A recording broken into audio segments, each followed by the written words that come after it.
My name is Paul Nunesdea. I'm a certified professional facilitator from the IAF, which stands for International Association of Facilitators. Since 2018, I've started a book series on architecting collaboration, and my latest book, in co-authorship with Martin Duffy and other renowned digital facilitators and guest co-authors, is titled Beyond Virtual Meetings.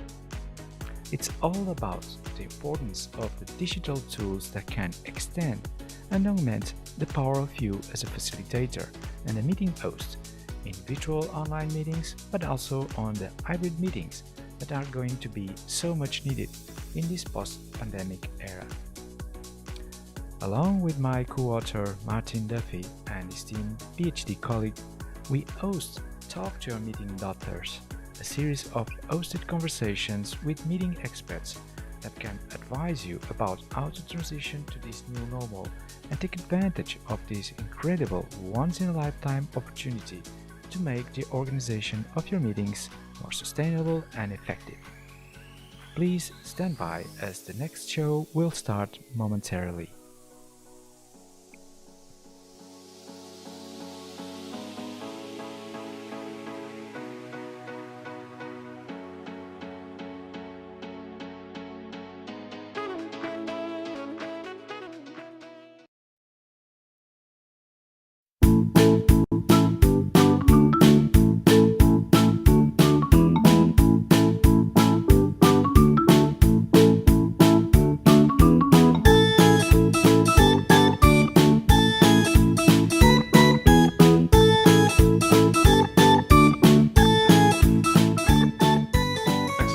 Told this is called the Druids Gathering.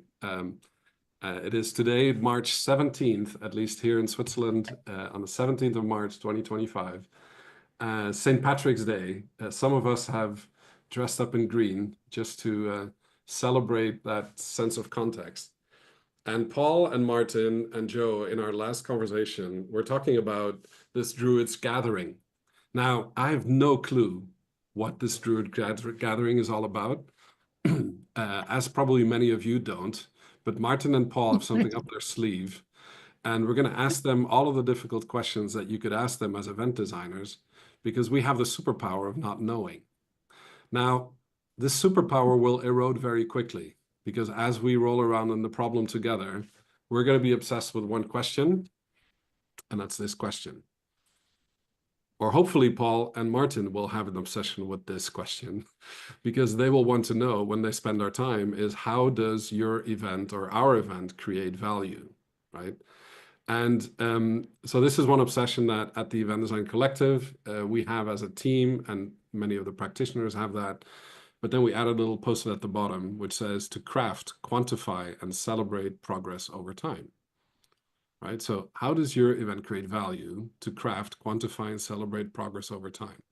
So this is a little buffer for Paul and Martin to think about the event owner briefing they're going to give us in a second, because my small task with the 7 of you, maybe with the viewers, will be to get everyone on the same page. And that's no small task, especially when Druids get together, because if we take our own medicine, or as in some parts of the world they would say, eat our own dog food, we need to be happy to roll around in the problem. And also we have to relinquish control, because I think this is probably one of the most daunting groups of designers that I've been in front of. Not only are a number of you PhDs, but also you're all proficient facilitators. And the hardest thing to design events with people that are in events and people that are facilitators, to be facilitated through an event design process. So this is like meta. And me arriving 3 minutes late started my discomfort of how I'm going to spend your time. I didn't do that on purpose, but I want you to know that time is a precious commodity, and I'm going to look after it very carefully. But I'm going to need your help as we go through that. Now, I hope Paul's fireplace in the background and Martin's inspiring day and St. Patrick's Day have given them enough resources and energy to give us the event owner's briefing. And when the event owner's briefing happens, we have the opportunity to ask three questions after the fact, right? We're not going to interrupt, but we're going to take, after the event owner's briefing, we're going to give our team, so Paul, Steve, Karin, Joe, and myself, we can ask three questions to the event owners, and after that, we have to start designing. Okay? So, dear event owners, how will this event that you have in your head, this Druids Gathering, what is it? What are you thinking about? What's its purpose? What is it supposed to do? Who will be involved? Tell us, what's on your mind? Shall I go? Martin? Do you want to go Yeah. ahead? Go ahead, Martin. Go ahead. Let's start at the beginning. So Paul and I started our conversations, fireside chats with experts about meetings roughly 3.5 years ago, 4 years ago. Ironically, Paul and I have never met in person. And we've never in person. Oh. But we've met dozens and dozens and dozens of experts virtually. So musing to ourselves about 2-3 months ago, we thought, wouldn't it be fantastic if we could have a get together of as many of the people that we've met in these online conversations as possible? And if that meeting or get together was held in the spirit of the fireside chats we've had with all of our colleagues online, wouldn't that be even better? And then the question we asked ourselves was, where could we have such a meeting? And maybe a little bit selfishly, but equally just a little bit thinking about golf, thinking about good beer, thinking about pretty okay, decent food, and thinking about hospitality in a nice setting. Can't guarantee the weather, but we thought it'd be pretty cool to have a get together of the Druids in Ireland, the home of Druids. So that's essentially where it came from and roughly speaking what we have in mind. Ruud, if I could just answer your initial question as my final comment before I'll hand over to Paul, and that's how to create value. Many times in our conversations with people, we've talked about the importance of physically meeting to the human condition. And it's still hugely ironic that four years into our conversations, we've never actually physically met. So the add value might in some ways be a slight imponderable in this instance, because we can't be 100% certain what value we would add, but we are pretty 100% certain that some value will be added if we had the physical get together of the Druids in Ireland as we contemplated. So I'm not skirting your question, Ruud. I just can't be 100% certain what value will be added, but I am 100% certain that we will add value if we had, or if we brought about this Druids gathering in Ireland as we're thinking of it. Maybe Paul, over to you, because it's an unfair home court advantage for Martin to suggest Ireland on St. Patrick's Day, right? And just bite off the first chunk. Paul, what as the event owner together with Martin, what's on your mind? That's absolutely a premonition, because Ireland is the place where we want to meet. This is absolutely inspired in the way Druids in the past they meet, and they share their knowledge, their secrets, and what is the value of a Druid in a society, right? And that should be also, as meeting Druids, our value to the society, right? In a certain way of adding a little bit more challenging to this gathering as a co-owner, I would say I would love to practice a little bit of forest facilitation. I mean, experimenting ways in which, by being in the nature and the green natures of Ireland, and we could have different ways to collaborate as humans, And on that note, and also because we're going to be in Ireland, I would like to explore the spiritual dimension and facilitation, because that's also something Druids in the past had. And that's, I think it will be amazing if we, in the 21st century, in this first gathering we're going to host in Ireland, we could explore that dimension of spirituality in facilitation. How about that?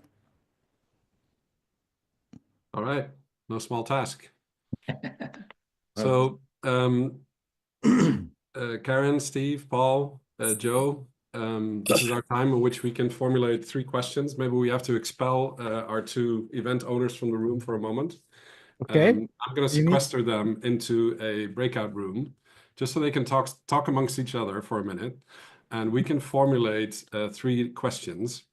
Now, the task for Martin and Paul is to come up with the question that all the others don't come up with yet. Okay? So after you hear the 3 questions, you get a chance to answer that question in very briefly. But you also have to try to come up with what question wasn't asked that you should have been asked in order for the team to proceed. Okay? Now, this is a little cryptic because you are all Druids, but we always ask this question because at the end of the day, the question that we forget to ask is always the one that we think of too late, right? So I'm going to create 2 breakout rooms for a minute. I'm going to add, let's see, Paul and Martin to that breakout room. And then I'm going to add Steve to this breakout room. Move to breakout room 2. There we go. So Martin and Paul, good luck. We're going to set a timer for exactly 7 minutes. Okay. After 7 minutes, we're going to be brought back into the main room. Feel free to grab a pint if that's more appropriate for you. Get a cup of coffee, hot coffee, Martin, if you don't mind. Or That's anything okay. you like. I'll go with that. Your event design team is going to formulate 3 questions for you, just so you know, right? And we'll be back in 7 minutes. Please join your breakout room and formulate 3 questions. And 1 question that should have been asked that hasn't been asked for Paul and Martin. Doesn't matter how good we are at this stuff, it always feels like a slap in the face when you exit it.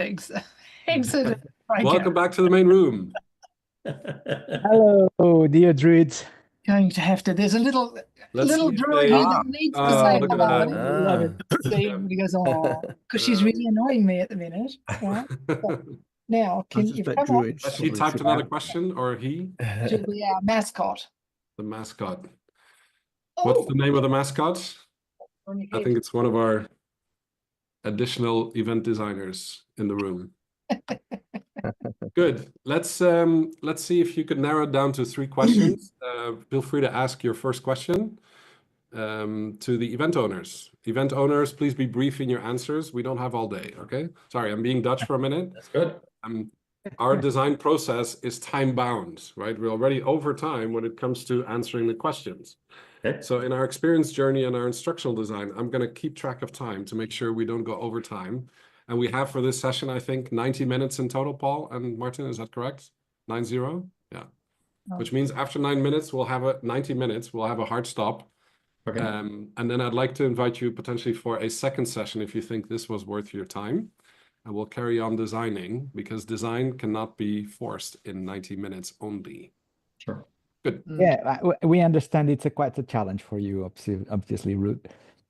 Not for me, but it's mostly for you to go through the timing of the process, right? So all I do is coordinate your brain power. Okay. I will do absolutely nothing except for facilitate you through the process. Yeah. Over to question number 1. Please fire your question at Paul and Martin. Did you have a coherent version of the 3, Steve? Yeah, well, there's a kind of combination. Let's go for the hard one first, shall we? Which is what will this start? Perfect. Yeah. What will this start? Yeah. Okay. Okay, Martin, Paul. What will this start? Short question. My hope is that it would start interpersonal, in-person engagements and communication. that will be a foundation for a wider network of colleagues for mutual support, mutual learning. That will be my feeling that I would hope you would walk away with at the end of having that type of gathering. Yeah, absolutely. We have to live with a druid habit, and you know this tool that the druids have to cut the leaves. So we have to leave. It will start perhaps a new breed of facilitators worldwide. Okay, no small task. Is that an adequate answer for you to work with? Yeah, I think so. One of the very specific questions was will it be fancy dress? But that didn't make it to our top 3. Will it, what, sorry, will it Presuming require yes. fancy dress? Okay. What's the second question? Karin or Paul, do you want to pick up? I'm thinking this question is, how will the world be different as a result of the event? Sorry, Karin, say again. How will the world be different as a result of this event? Amazing. Love it. Martin, you want to give it a try?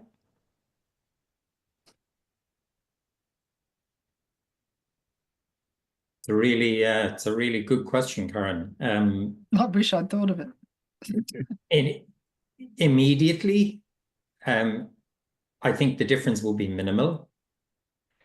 But I would hope that over time, that the concept of meeting in person, augmenting what we've started, which is meeting virtually, that people would come to see the importance and the significance of the meeting in person.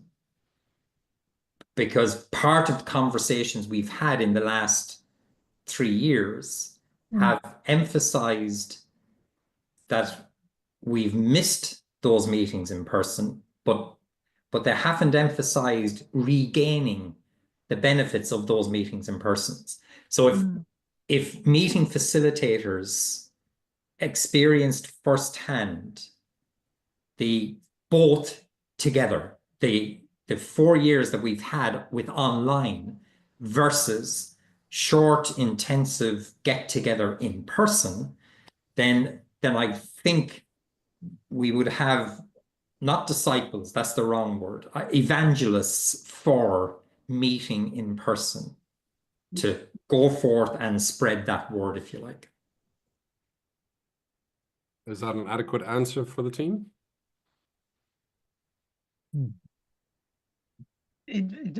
I have lots more to add to it, but yes. Okay, your third and final question, please. Got to be you, Paul, I think. I've got 2 left over, you see. Or Joseph, I don't, yeah. Give me a compound question. Yeah, you can, yeah. Yeah, okay. I think it'd be okay. Do you actually have a shape in mind for the logistics of this? How long? What sort of format? Do you already have any idea of what you have in mind in terms of duration or anything like that? I would love to have it on a resort, you know, with golf, obviously, close to a forest where we could practice forest facilitation. Lots of green, and if it's in the winter or autumn, with a nice fireplace where we can gather around the fireplace like druids did. So thinking about something comfortable and also exclusive in that sense. After all, we are druids, right? Okay, well, that's all 3 questions that you've consumed. Obviously, we have more questions than any event owner could answer as a design team, and that's part of our role to come up with all of these questions. But we're going to ask those questions more systematically. Martin and Paul, is there any question that you would have been expected to have been asked that maybe has not been asked yet? Yes. as I would expect this team to ask, is there any constraints in terms of the design that they are going to present to us? Wow. Is there any constraint? Martin, is there a question that you were expecting? I suppose if Paul and I are being cast as the event owners, Yeah. then the role of Paul, Joe, Karin, Steve, yourself, Ruud, in this process hasn't been clarified. In other words, is there an expectation that Paul and I are just shooting the breeze and that we'll go away and organize everything? Or are you guys, the organizers, that are coming back to us with ideas, proposal, so that those roles haven't been clarified or succinctly identified?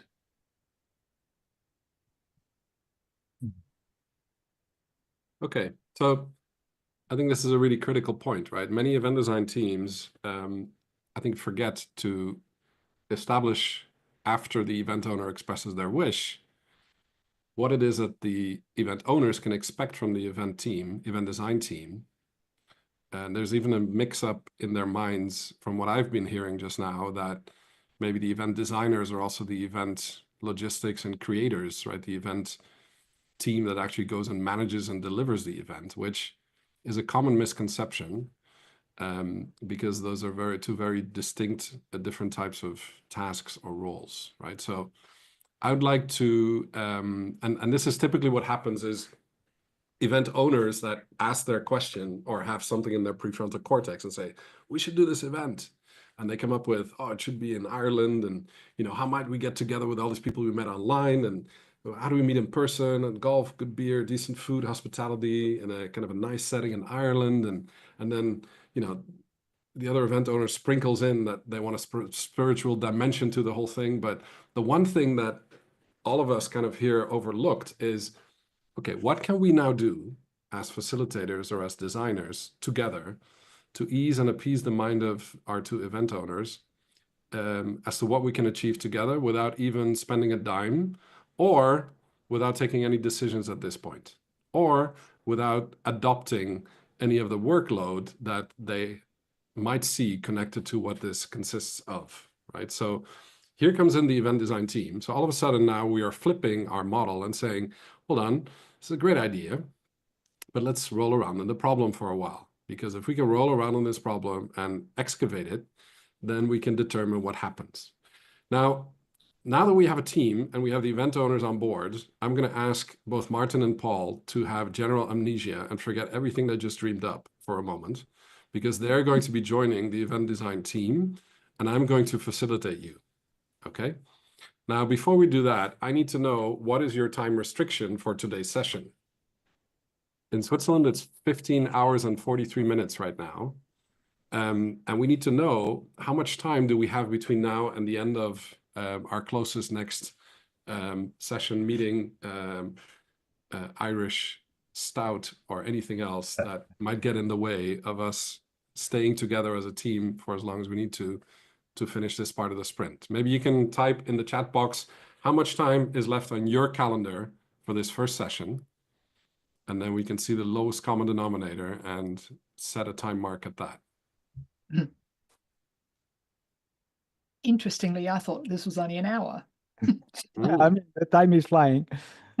Paul has 20 minutes, Joe has 16 minutes. 16:45, Paul, thank you, in Switzerland time. Originally had an hour, but can stretch another 15 minutes. Okay, so Thanks. who's quick with time and can let me know? I think 16 minutes is our cutoff point, right? Sorry. Which gives us exactly enough time to do one exercise, which is a stakeholder alignment exercise, which is an important one to do. And then we do need to, if we decide to progress, or if we are brutally aligned in our thinking, we can then decide to carry on the design session in the next sprint, okay? The minimum time quotum for a next sprint, I would suggest, would need to be about 60 minutes, ideally 90 minutes. We might need 2 or 3 of those, depending on the amount of stakeholders we want to delight. That's a Right. lot of episodes, dear viewers. I hope you're going to enjoy it. We can fast track some of them when you're watching this, but the actual work does require some time, right? You need time, team, and space to design. And we usually recommend to have 1% of the total event time as the time that you spend on event design. Meaning, if this event would gather 100 people for 3 days, which would be 30 hours times 100 people would be 3,000 hours of total event time. A team would need to spend 1% of that total event time, which is 30 hours, right, together to crack this event design challenge.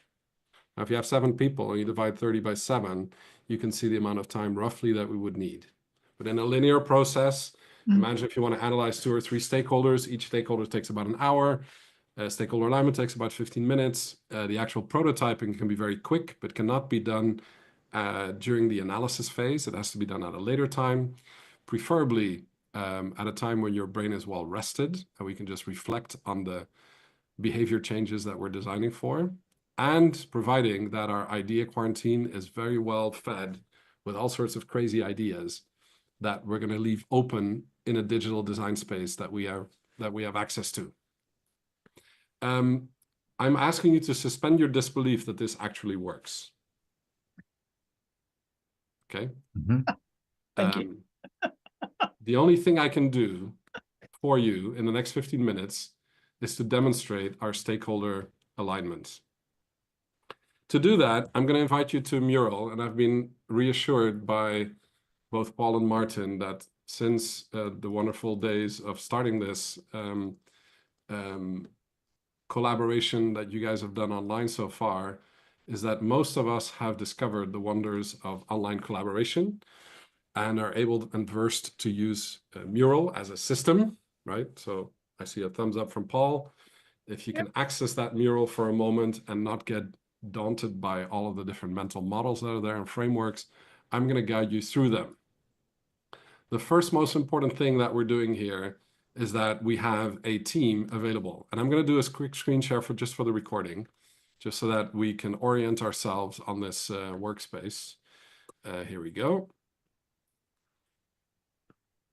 Because what we're looking at here is our design studio. This is the place where we go to go and design.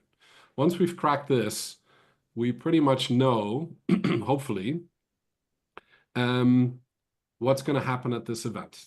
And at the very end of it, here's the question that we're going to answer, right? Just to follow me more for a second, or I will actually summon you to this part. Because what we're going to do here is we have the conversation between the event owner and the event designer. We're asking for their overarching aim. Where are you headed with this beast? What's going to happen, right? And how, before we go and dig into this golf course and this Druid pub and you know, expose ourselves to the elements in Ireland, what is it that the narrative needs to consist of? What do we need to do as a team to come up with options and prototypes when it comes to the choices for these event owners? And in order to do that, we need a couple of things. First of all, we need a team. Well, we have a team. That's the good news. The team is the 7 of us. And I've suspended your disbelief, hopefully long enough. Then we need some time. The time that we're going to need together is the time to go through 3 steps: the change, the frame, and the prototype, which will ultimately lead to the event design. Now, this process is systemized, it's tested, and I encourage you to trust the team and trust the process, because it's going to get messy first before we are going to get clarity. If you want to learn more about that methodology before the next session, you can check out some of the videos here. And now the only thing I'm going to ask you to do is to join me here at the stakeholder alignment exercise over here. And I'm going to ask you to, first of all, we're going to create a long list of stakeholders. And I'm going to release your, no, first I'm going to ask, does everybody have enough screen real estate for me to leave the screen sharing on, or do you prefer screen sharing off? Because screen sharing on would be better for the recording for the non-Druids. Yeah, sure, okay for me. Right. I'm at a mural right now, Ruud. Should I watch mural or Zoom sharing or both? Please go to your own mural, right? So I'm going to just summon you to come to the same space. See where I created the yellow post-its? Feel free to, what we're going to do first is I'm going to ask you to say out loud, if you know a stakeholder, you're going to type out the name of the stakeholder and put it in the section that's called stakeholder long lists. Yeah. So just type it out, say it out loud, and I will repeat it after you. And this is not sequential. We can just get very messy. Go ahead. Yeah, I need you to get me edit access, Ruud, please. You should be able to create and edit things if you're logged into Mural. No, I think we've only got read only. We can't select anything. All right, let me double check what's going on here. One I moment. requested. My apologies. I'm going to create a new link for you for a second. Very good. Let's use this one instead. Manage access, can edit. Here we go.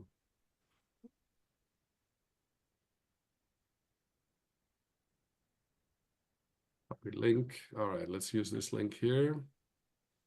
And make sure you're logged into Mural. So we need to change new link on the Zoom chat, right? Yeah. Yeah, correct. Yeah. It'll take you to the same Mural, but you'll have edit rights instead. Let me just reset the link for 1 second. Hold on. Don't use this last link. I'm just resetting it and resending it to you now. And then just make sure you're logged into Mural as a user. Hold on. Here's the latest link. Is this one here? Yeah. All right. Okay, and now I'm a visitor, and we are in the stakeholder long list, right? Yeah. And now I see people. Yes, correct. We are.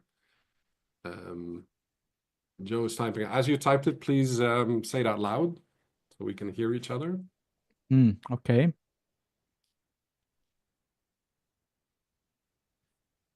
I'm listening. The clients of the Druids. The clients of the Druids. I got the skeptics. The skeptics.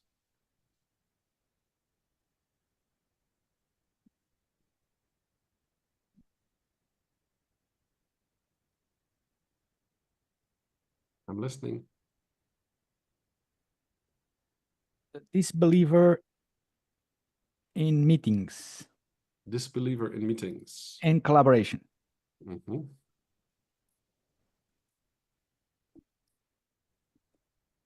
Family members. Family members.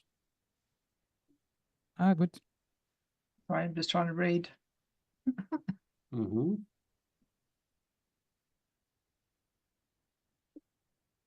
Those who are weary of meetings. Or Those weary. who are weary of meetings. Weary as in tired, weary, as opposed to wary as in skeptical. Yeah. Or I think that says weary. I meant weary because I think we already have I read it wary. as weary. Yeah. Yeah. Make sure each of the stakeholders has very distinct behaviors that are different from the other stakeholders you already put there. Am I correct to conclude that we need to hard stop at the top of the hour? Is that correct?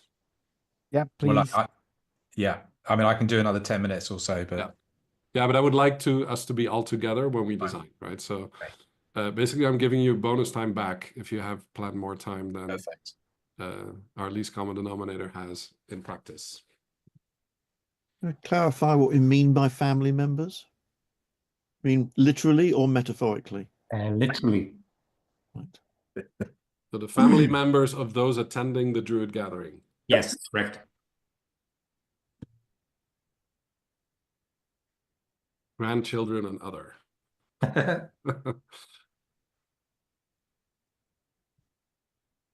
Anything else? Any other stakeholders in this?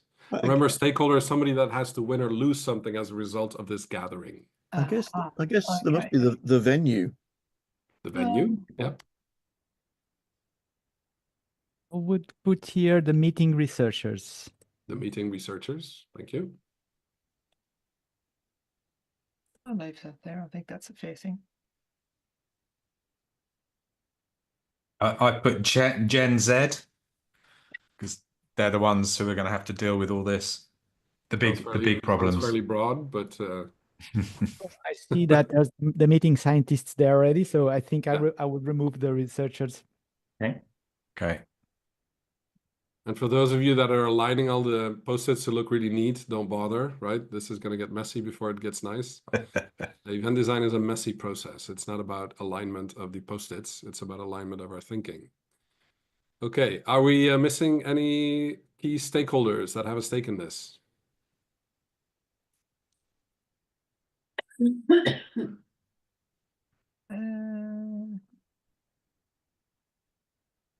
The healers. The what, sorry? Healers. Healers? Healers of what?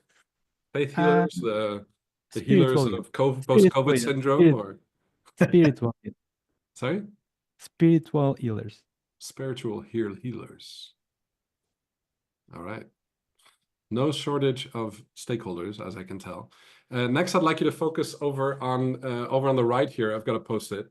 And this post-it is the post-it that is identifying the flag on top of this mountain, which is the overarching aim.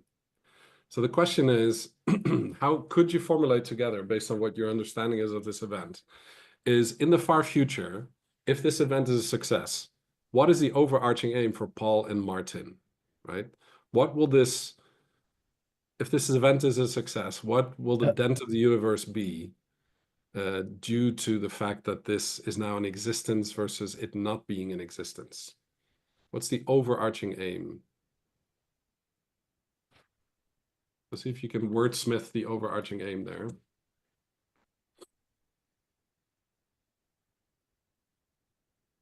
We have 3 minutes to wordsmith that, and I'm going to suspend your disbelief that we can actually figure this out, because next time we're going to see if we can align the stakeholders. So go ahead and noodle on that overarching aim and see if we can come up with one together.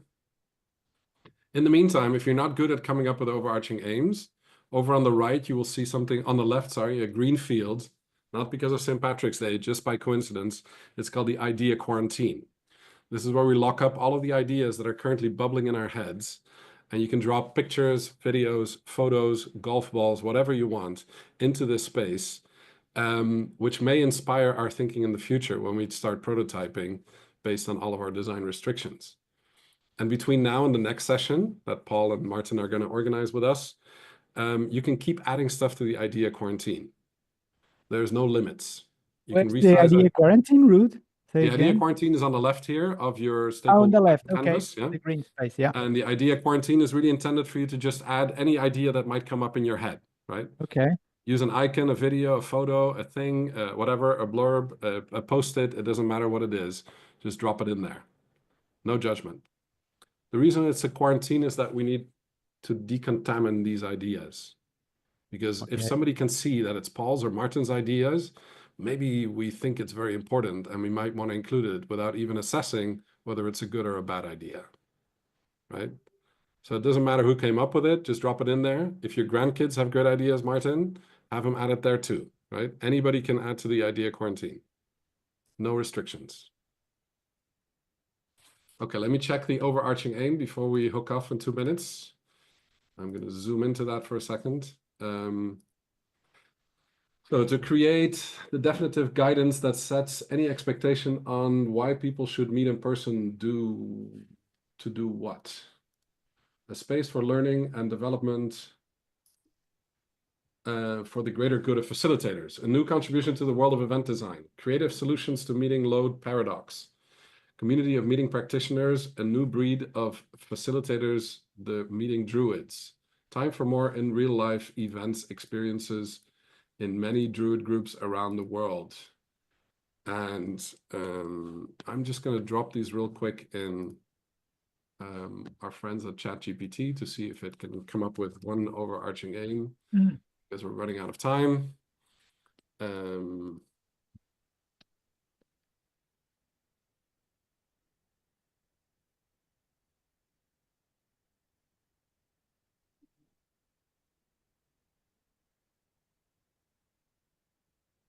Okay. So on the clock of 4 o'clock here in Switzerland, this is what ChatGPT tells us. We could further reduce that, but this is what it comes up with right now. Feel free to tinker with this more, event owners. To revolutionize the practice of meeting design by establishing a global community of meeting druids. This community will pioneer innovative research-based guidelines that advocate for the transformative power of in-person events. By blending creativity with strategic insight, the meeting druids aim to solve the meeting load paradox, enhancing the efficacy and engagement of events. This initiative will serve as a beacon for learning and development, fostering a new era of event facilitation that champions the greater good and leads to a measurable increase in meaningful, real-life interactions worldwide. Yeah, it read my mind. It read your mind? Yeah. Well, I would in no way be able to remember this. I think we need him to like. That's but it's good. Plainly speaking. Okay, let me try this. What if we turn this into a haiku and instead made it this? Meeting druids rise, crafting spaces, face to face. New bonds, worlds embrace. Wow. Okay, and on that bombshell, I'm going to ask you to review this content over the next period that we have as a gap. I see the idea quarantine is getting nicely filled with Irish stout, whole 19s, and all sorts of greens. The forest facilitation in that meeting. Please also add ideas that could be relevant beyond the bar and the different holes, right? And think about, I could go and drink Irish stout and play golf without talking about meetings and events or meeting design.